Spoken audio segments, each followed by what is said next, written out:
La psicología jurídica surge de la interacción entre la psicología y el derecho. Con el tiempo ha ido evolucionando, pasando de enfoques más teóricos a aplicaciones prácticas dentro de los sistemas legales. A continuación te presentamos algunos de los hitos más relevantes. Antes del siglo XIX, en Grecia e India antigua, se usaban defensas por locura en crímenes cometidos por personas con déficits intelectuales.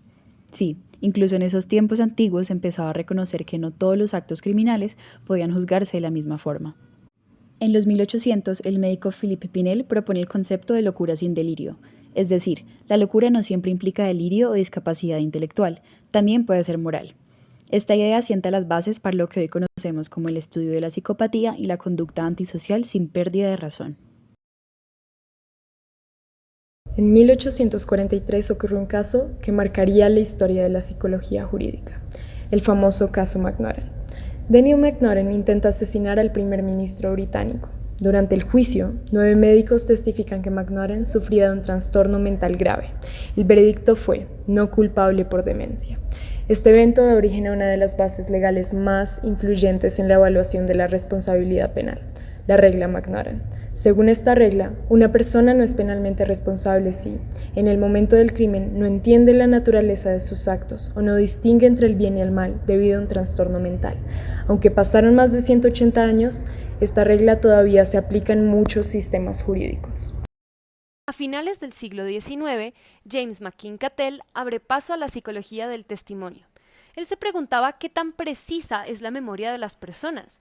Para eso hizo un experimento con sus estudiantes preguntándoles sobre el clima de la semana anterior. Las respuestas variaron mucho, apuntando que la memoria realmente no era muy fiable. Esto lo llevó al terreno de lo jurídico. En el siglo XX, dos intelectuales, Sigmund Freud y Hugo Münsterberg, reconocieron la importancia de la aplicación de la psicología al derecho. Freud compara al terapeuta con el juez, diciendo que ambos buscan descubrir la verdad escondida. Hugo Münsterberg escribe On the Witness Stand, donde defiende el uso del método experimental para evaluar testigos estudiando rostros y la conducta no verbal.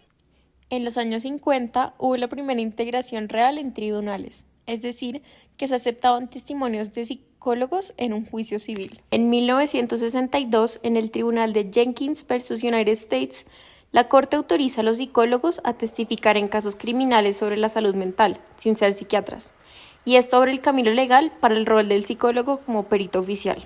En 1974 se lanza la revista especializada Criminal Justice and Behavior y por su parte en 1977 Law and Human Behavior.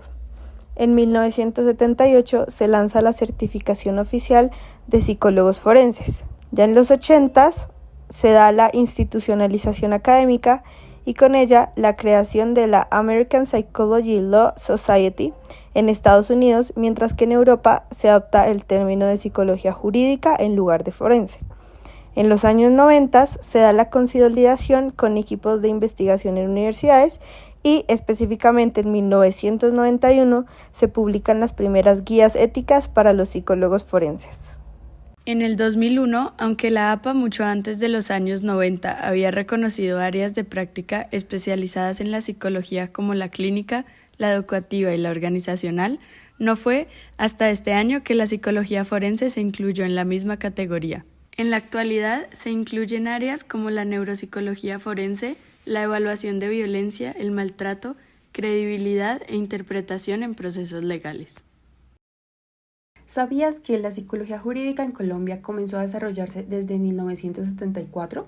Desde ese año, los psicólogos comenzaron a vincularse al Instituto Nacional de Medicina Legal y Ciencias Forenses, apoyando casos legales desde una mirada psicológica. Unos años después, en 1980, la Universidad de Santo Tomás empezó a dictar la materia de psicología criminológica. Allí los estudiantes incluso trabajaban directamente con cárceles como la Modelo y la Picota, analizando conductas criminales y entendiendo mejor el comportamiento de los reclusos.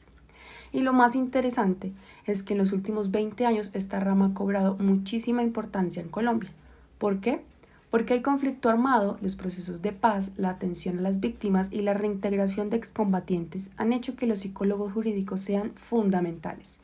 Han tenido que intervenir en escenarios complejos, aportando desde su conocimiento para entender, sanar y ayudar a reconstruir tejido social.